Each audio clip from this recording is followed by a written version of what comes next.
All right, good morning, television friends and neighbors. Today's going to be a little bit different because my GoPro is headed for the GoPro repair facility. Not really repair, just a warranty replacement. You got a little bit of dust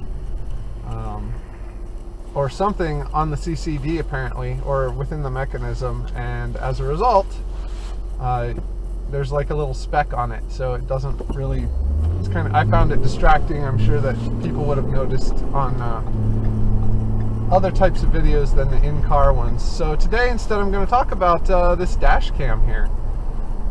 This is a Thinkware F770. I think I got it about a year ago, not quite a year ago.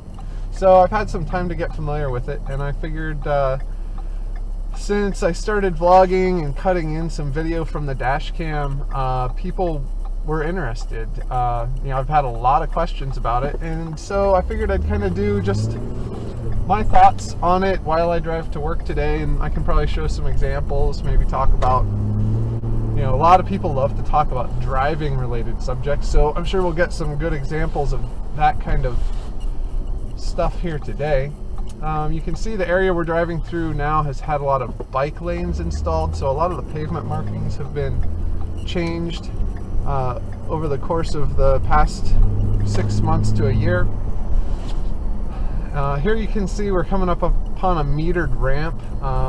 It's really interesting. They put these in over a decade ago, and see, that person just totally blew the red light. It is a red light just like any other red light, but it's also like, it's really short, and people seem to be confused by it, and most people seem to try to abide by it, but a lot of people just ignore it. And it's interesting. There's another light that's facing back toward traffic, and I think that's so that a police officer can sit and monitor compliance and see what the light is doing from further down the road, so they can kind of sit down in the berm here and just ticket people. To me, I don't know what those traffic light housings and all the extra wiring and stuff cost, but seems like a weird added cost unless they had some kind of idea for how they were going to recoup that value.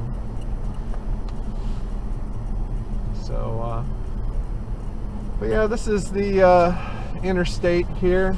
Pretty much every morning it's backed up significantly, and the main reason it's backed up is that traffic, even though it's from a metered ramp, gets on, and then people get over in such ways that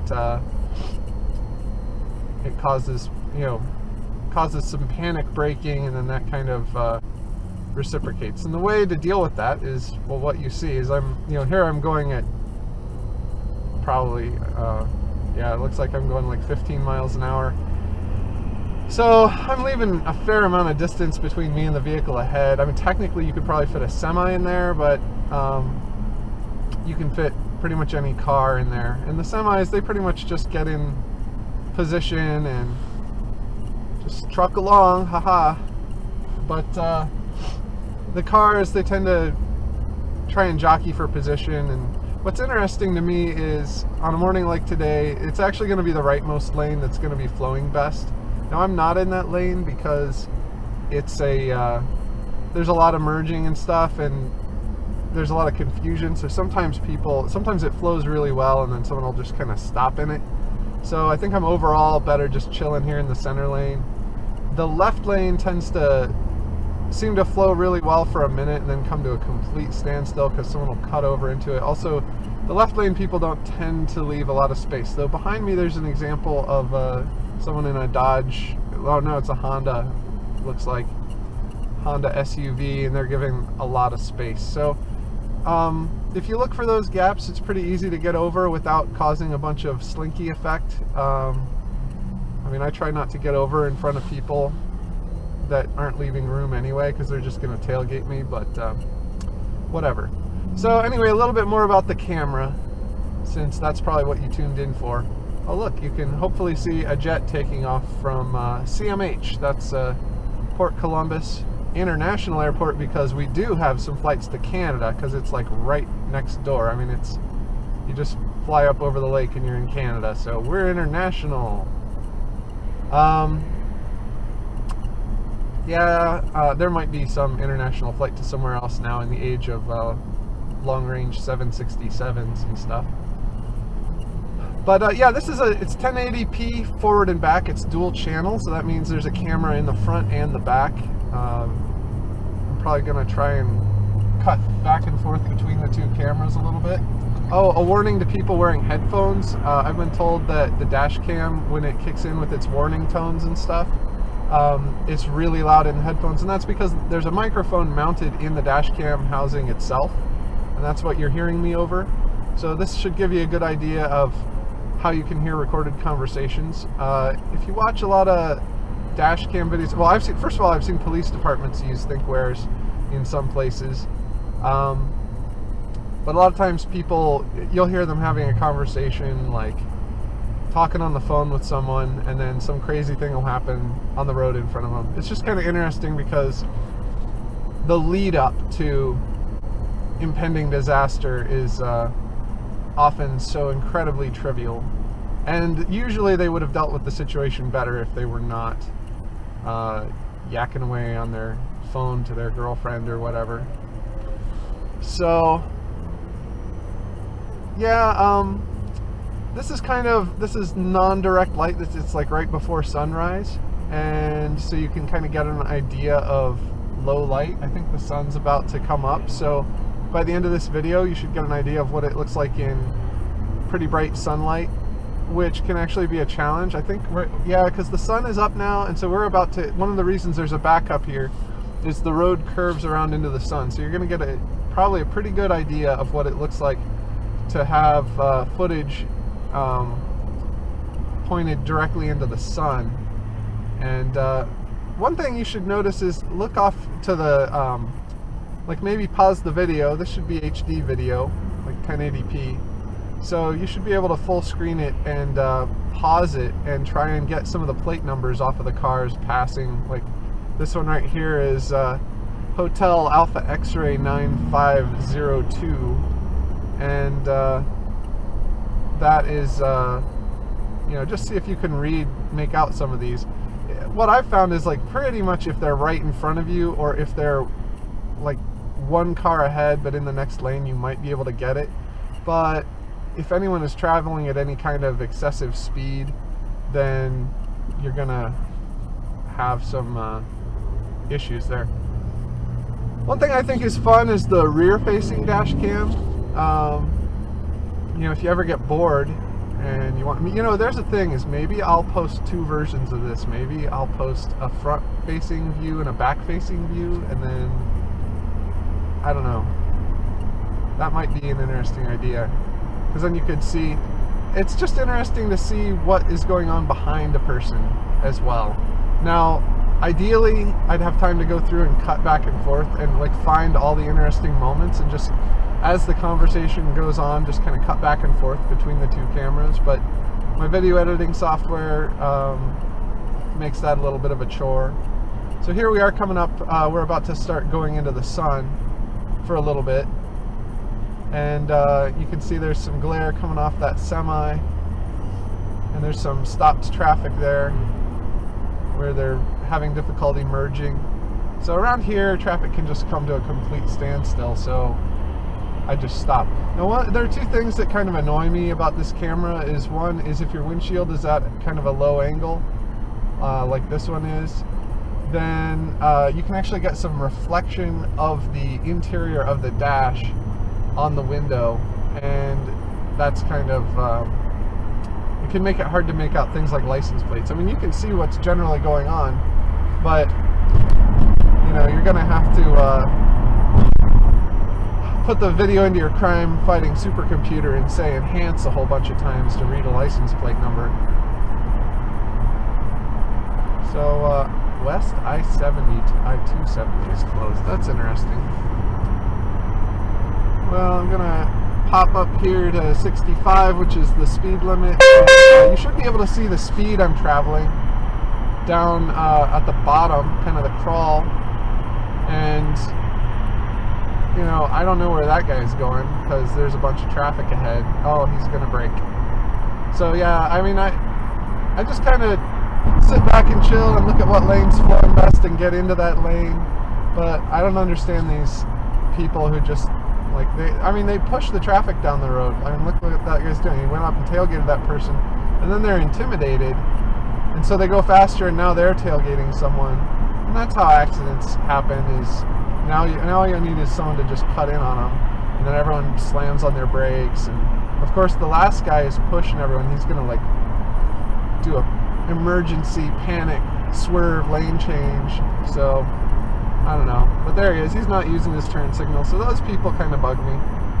Here we go under a bridge for an old railroad yard, so it's kind of dark. Gives you a little bit of an idea of the darkness performance.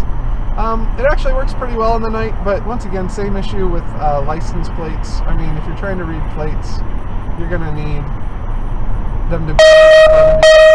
Oh, there's a gong. So the reason that gong sounded is that car cut in too close ahead of me, according to the dash cam.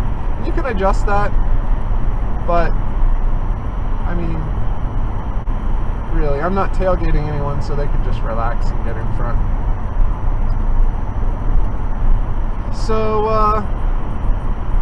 yeah, a couple things on the operations of this. Well, first of all, because of the license plate issue, and while you can get tags from it, I mean, it's kind of pointless, because unless the person's, like, caused, like, a fatal accident or something, I mean, I don't really think the police even care. I mean, I've had some crazy stuff happen, and I like posted it to my Twitter feed. I just like grabbed a minute-long clip, because this has a manual button. I'm not going to do it now because people have said in my other vlogs that it's kind of loud and annoying, but it says manual recording so that you can tell that it worked. And then after it does that, it like plays this loud noise, and there's all this stuff. So what I try and do, because I can't read the license plate numbers from the video, is I try to read them off in the NATO phonetic alphabet, and that's just because it's a standard way of describing letters of the alphabet that's easily understood. So if it ever comes up in a court case or a trial, there will not be any ambiguity behind it. It's just a habit I get into, or I got into. And it also helps me if I want to make notes. But yeah, I've posted these little videos, so I'm dropping down to 45 here because we're coming up on a construction zone.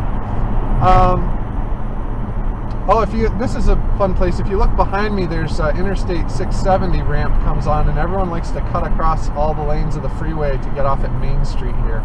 So I've talked to the Ohio Department of Transportation, ODOT, about that, and they said they have plans. Oh, there's a huge pothole. They have plans to put in a barrier wall that will physically prevent anyone from doing that, but that's like, they said, don't worry, that's coming. I'm like, how far out? They're like, oh, like 10, 20 years from now. And it's like, oh, great, that'll help me now. So, but yeah, I'm doing 45, which is the speed limit. There's this 45 sign right now. And, but hey, cautionary 50 mile per hour curve here. So you see people just blowing by. Oh, and now it thinks I might be deviating from my lane because the striping is a little bit different from the lines on the road. I'd be curious to hear about how the algorithm works I mean, I have an idea of how it probably works. Probably uses some vector algebra. Because I did a project similar to that in school. Essentially, we designed a heat-seeking missile mechanism, and it just found the hottest point in an image and then came up with a vector. So I'd imagine you'd make some vector trails where you think the lines are, and then see if the car starts deviating from those too much. So anyway, yeah, and you can turn those features off. One thing I don't understand is why, like, there's a City of Columbus vehicle. So, like, why doesn't that have a dash cam in it? And then a little button. I mean, this has a button, a manual recording button, so that every time they see a big pothole, they could just push that button and then hand over the memory card, which I'll get into that in a minute. hand over the memory card to their supervisor or whatever and say, hey, there's some potholes and other roadside anomalies I detected, so hand those over to the secretary and have them type them into our to-do list. And so what I do is, like, if I see something big like that, sometimes I'll hit it and then I'll go home and I'll get the memory card out and I'll plug it into my computer and I'll synchronize it and I'll drag it all over. And you know, I'm a kind of busy guy, but I just think it's nice to everyone else in society to report those problems, and for two reasons. One, so the city and, well, that was actually on the highway, so if I send it to the city of Columbus, they have a thing called 311, and if I send it to them, they would send me a nastygram telling me that the city is not responsible for interstate highways. But hey, city of Columbus, guess what? You know who is in charge of them and you know who to talk to, so why don't you just forward the email, huh? That's my idea. Pretty good idea, huh? It's because it's not about customer service. It's about putting on airs of customer service. Because, I mean, there's no reason you couldn't. I mean, it obviously affects the welfare and health and well-being of the citizens of Columbus to not be running over giant potholes on the highways that go through their city. So I totally understand that a city crew is not going to be out filling the hole. But I don't care. I just want someone to go fill the hole. And, oh, there you got a sample of what honking sounds like. That truck was honking because the car wasn't going. So, yeah, about the memory cards. You gotta pull them manually. There is an app for Android and iOS, and it transfers the files over Bluetooth, I think, or Wi-Fi. But even though the transmitter and the receiving device are like, I was sitting right in the car. I mean, they had to be like a foot or two away from each other. Oh my God, the file transfer was so slow. I think it took like 3 to 5 minutes for one file. The files are 80 megs. It breaks them into 80 meg chunks. So that's another thing too, is if you're like this video, I'm not, you know, I can't just post this whole video of my drive online. I have to go and post it I have to put up 80 meg chunks and then have some way of stitching them all together in order. And that takes a little bit of work. Another thing it does is it has, in addition, you know, it gets the speed based on GPS telemetry. So it has a GPS built in. It takes a moment to acquire the GPS. So it doesn't start recording until it has that GPS fix. So a lot of times I find I'll be in like a parking garage or something, and I'll be driving through the parking garage and it won't really be recording, and then I get out and it does like a GPS fix, and it's like, continuous recording started, and stuff like that. It's also very chatty, and you can't turn that off. That's a complaint some people have. I just kind of ignore it. I'm used to it. But it's really funny, if I drop off my car for service or whatever, I'm kind of curious what happens to my car when I drop it off for service, so sometimes I watch those videos. And I should do a supercut sometime of all the service agents and stuff talking to my dash cam and swearing at it and calling it nasty names. It's kind of, you know, I know why they're working back in some garage somewhere and not doing face-to-face customer service. There's another giant pothole. That one is on the city. So yeah, I got to pull the cards and copy them over. There's an app that runs on Windows, and oh, it used to be horrible because it didn't account for different screen DPIs, and my computer, it has a really high DPI. It's like double what most other computers are. And so everything in the app was like microscopic. I mean, you'd have to like lean over and look really tight. You couldn't, a lot of tricks like zooming in on the screen and stuff, they didn't work. It was just little teeny tiny text, and eventually they fixed that. Probably a couple months after I got it, they fixed that. But yeah, that was annoying. And then the app is just, it's an old Win32 app. It's not anything special, and it just lets you view the files. What's nice is it shows the matching files, so it shows you the front and the rear at the same time. But like one's really big and one's really small, so it's kind of like a little rear view mirror, and that way you can kind of tell as you're going through the videos. So what I usually do is I use that app sometimes to kind of review stuff. Also, sometimes I might not know where it happened time-wise, but I have a pretty good idea of where it happened with regard to geographic location.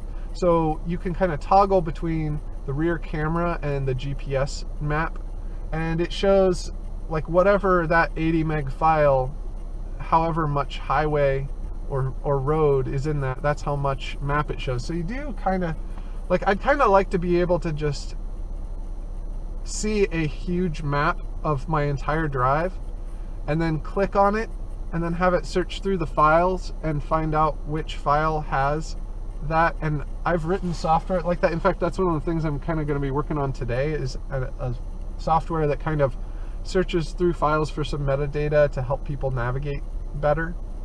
But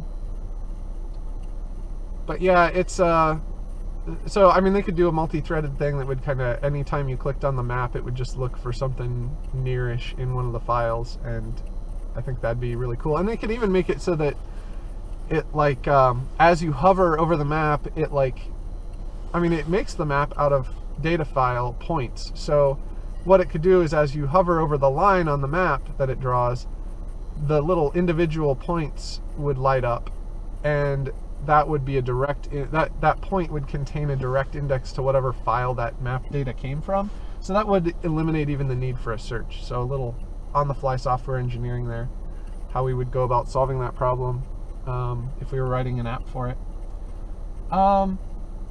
Yeah, so I wish that this were 4K, so that you could really make out the license plates easier. I mean, it would only probably be maybe twice as easy. So instead of one car length or two ahead of you, you might get 3 or 4, but that could make all the difference. And one of the issues is, if a car is going by you really fast, it might only be in frame a couple times. And sometimes that one frame where the plate was visible it has like glare or something from the windshield. So it's no good. But that's also good that it's dual channel, because sometimes if you can't get a plate from the front view, sometimes you can get it from the back view. I wish that, like, so it has Wi-Fi, but it has Wi-Fi in a crazy way. It has Wi-Fi that you can connect to with your cell phone to the exclusion of all other Wi-Fi. And what I wish it did is, I wish it would connect to Wi-Fi, like your home Wi-Fi, and become another device on your network. Like if you bring a laptop inside and it connects to your network, and then like OneDrive, it synchronizes. I wish it were something like that. So I'd pull into my driveway, or I'd pull onto the street in front of my house where I have a pretty good Wi-Fi signal in both of those places. It's adequate. And then, even though it's not the best signal, it would gradually just kind of trickle the files over one by one, and it'd get like a kind of a CRC check. Like it'd be talking to base station software on like my computer.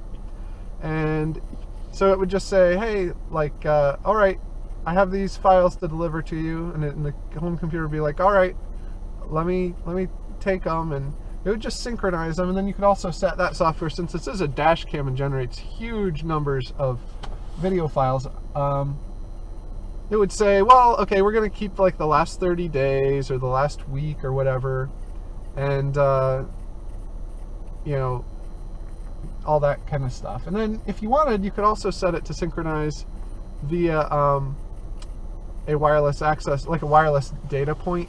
Like let's say you had, that's how they kind of recommend that you set it up.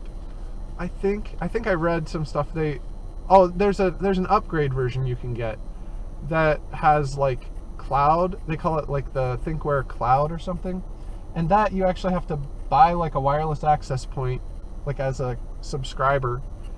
And so you do that, and then you can access all your dashcam videos through the cloud anytime you want. Now, I'm not sure if it syncs to the cloud in real time.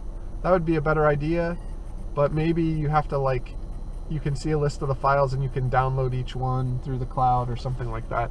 That kind of requires an always-on wireless connection. It's cool though, because no matter where your car is, you can check in on it. and look at the parking stuff. So I'm about to go into parking recording mode. I'm actually going to switch cards. This is kind of an experiment. I used just a regular SanDisk card. They recommend special Thinkware cards that have been tested and vetted and have the appropriate markup on them to have the Thinkware ink on them. I'm wondering if the SanDisk card did all right, so hopefully I don't have to throw this whole thing away. But yeah, when I go into parking recording mode, there are a couple of different ways you can do it. One is to have it activated by like motion or an impact. So this has a G-force sensor as well, and it also seems to respond to loud noises. So if I open and close the trunk, it'll do a recording. I've had it record because the windshield wipers were skipping across the windshield, like I was in a drizzle and I had them on, and then it stopped drizzling, and then all of a sudden the windshield wipers started skipping across the windshield. So it's fairly sensitive. I've had it activated by Potholes before, and so what that does is that generates like an incident recording, like where it noticed something that it picked up on as being exceptionally loud. One cool thing is I parked it, I like watching trains and stuff, so one time I parked it by the railroad tracks, and every time a train came by, I don't know if it was the motion or the loud honking because it was near a railroad crossing, or if it was due to the rumble, but the combination of those factors resulted in me getting, like, I parked it there for several hours, and then I went home. I had like a recording of at least the first couple of minutes of every train that went through. And it's cool because it's kind of like if you've played Xbox for a long time has had the ability with Kinect to say, Xbox, record that, or Cortana, record that. And that's really cool. And what it does is it has like a video buffer, and it just takes the past couple seconds before you said that and then records whatever was going on for a couple seconds and makes it into a video clip that you can share with your friends. So the cool thing is, a lot of times things happen like you can't know to start the recording until after it happens. So this has a similar buffer, and that's one of the reasons I got it over some of the competitors, is that the manual recording button, you push it, it gets the 10 seconds before you hit the button, and it also records like a minute afterward. So you can see, like, if you see something crazy happen, you can push that button, and then you get to see, you know, you've captured the craziness. It is a little, it's not very seamless. It affects the other recording. Like this recording, I didn't hear it engage, so this is going to be one big long continuous recording. I found that the 32 gig chip can usually record, I'd say my commute's about 20 to 30 minutes. It usually records at least the last two drives, like probably the last 2 half hours to an hour, and then it starts looping over itself. So if you want something, it's a good idea. If you want something from yesterday, you should go get the card out and move it to your computer before you start driving. I want to gradually expand my little fleet of chips. They love to be reformatted, and they are consumable.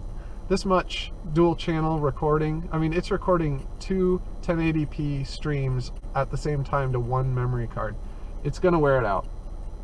But they say you can extend the life of your card by formatting, and it has a reminder. So if you just, have a pretty much hands-off attitude to it, which I do, it's really there mostly for emergencies, but every once in a while I get some files for my vlog or something interesting I saw. That's a, it'll let you, it'll give you reminders to format, and you can there's a format button. It's really easy, but you do want to back up everything beforehand. Also, it gets updates through the computer. I think it can do them through the Android app. I really haven't used the Android app because it was unimpressive.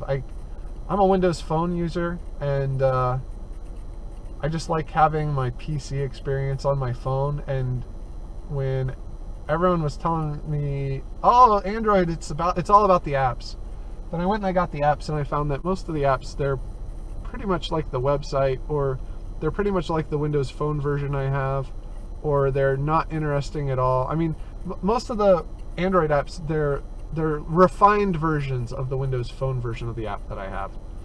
And a lot of times the refinements are cute, but they're not really useful to me. Like, oh, you can put stickers on the map. And it's like, well, I don't feel like I ever really needed that capability, but it's nice that the Android and iOS apps have that feature. I mean, so anyway, yeah, so I don't know,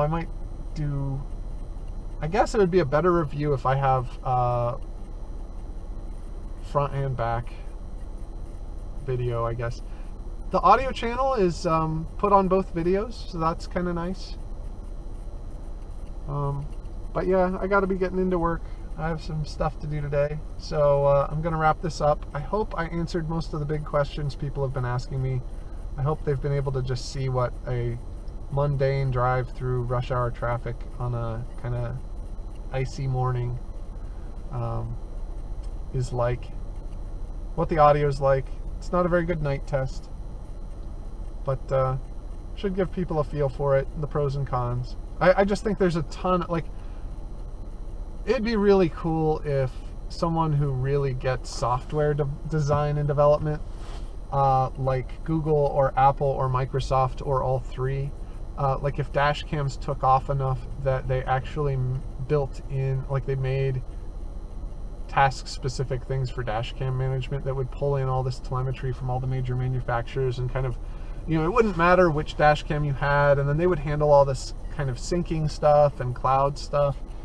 That's what I think really needs to happen, because these are little hardware manufacturers and they do an okay job at hardware, but they really fall on their face when it comes to software. And I looked, a lot of these you can download the software for free because they don't care about it.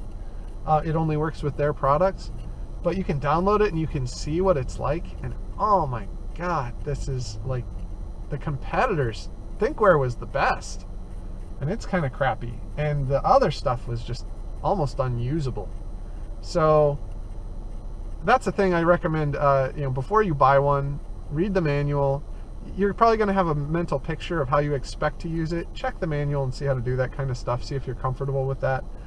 This is infinitely better than having dual GoPros where I'd have to, like, you know, record the whole commute and then go back and find various things. I think GoPro could make a dash cam that would be really cool. That'd be a good part of the market for them to get into, maybe.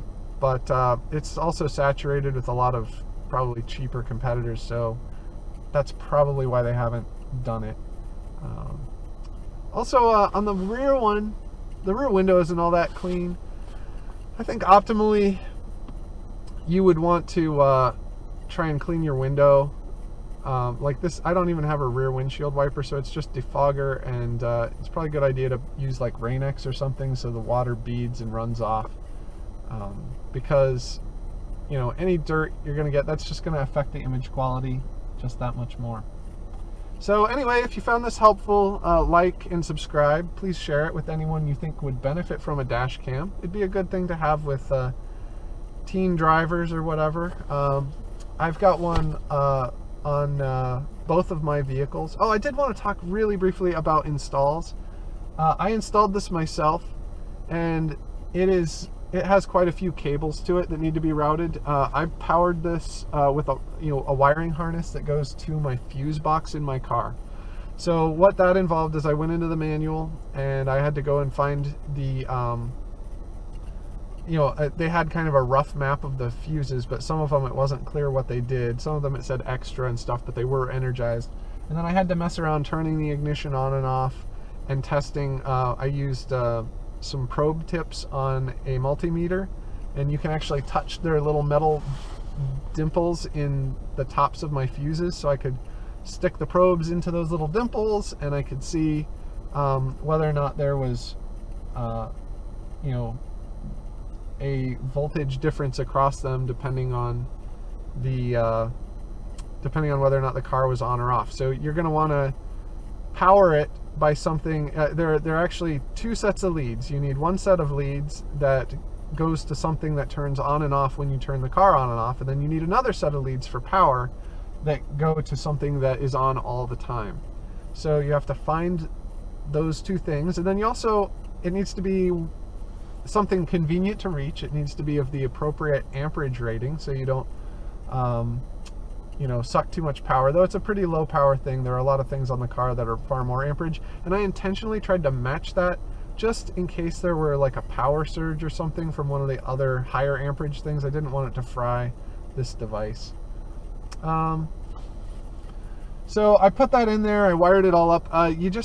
You can get special adapters for it, but there didn't seem to be a lot of room, and they just recommended kind of just wrapping the wires around the fuse. If I have to replace that particular fuse, which I rarely have to replace a fuse on my car, luckily, but if I have to replace a fuse, I'm going to have to carefully rewrap the wires around. Might have to strip some back and get some fresh wire if it's been worn and stuff like that. I'm a little worried that like service guys will mess with the wiring and routing, but for the most part it is all tucked in behind body panels and stuff. Auto manufacturers include little cable raceways all over your trim, so there are a couple of places where you can see it, mostly where it comes out of the window and goes down to the dash cam itself. But personally, I think it's a pretty professional install, and a lot of people don't even know that it's installed in my car at all. They'll get in and they're like, oh, what's that talking? And I say, oh yeah, by the way, don't say anything that you wouldn't want to be on the record. That raises another concern, is that even though all this video is looped over, as long as I don't sync it to my machine, it's all looped over and destroyed, unless I grab it. There are wireless capabilities, so it's theoretically possible someone could remotely access my device, though I think you have to physically push the button and get it into Wi-Fi mode for that to happen, unless you have the cloud version.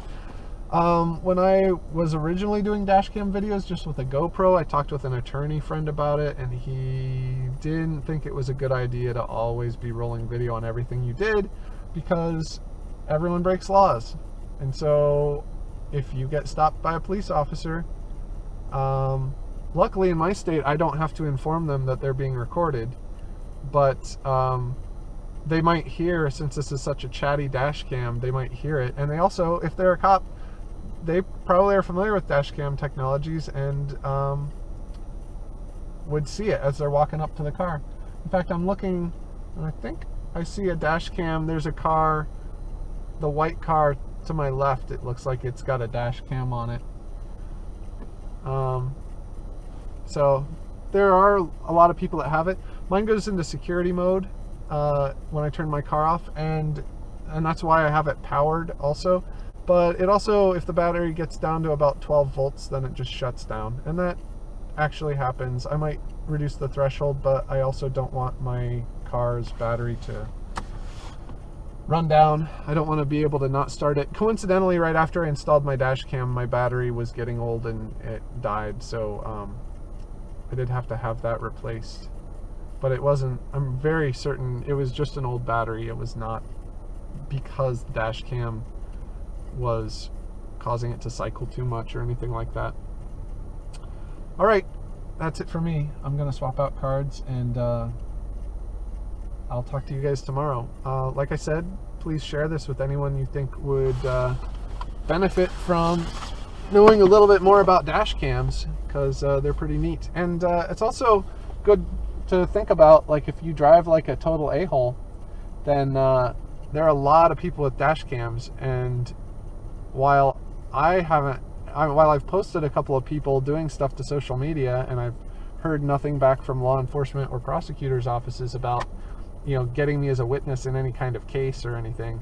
The little brother is a thing, and cameras are getting cheaper and cheaper. So I would say, it probably won't be long before, a lot of self-driving cars and stuff have cameras just for navigation. So we're getting into an era where everything you do on the road is going to be recorded. So just be nice to people, and that's no protection in this legal environment, but it'll put you ahead of the people who are driving around sociopathically on the roads. So I'll talk to you guys in tomorrow's vlog, and that's it for today. Bye.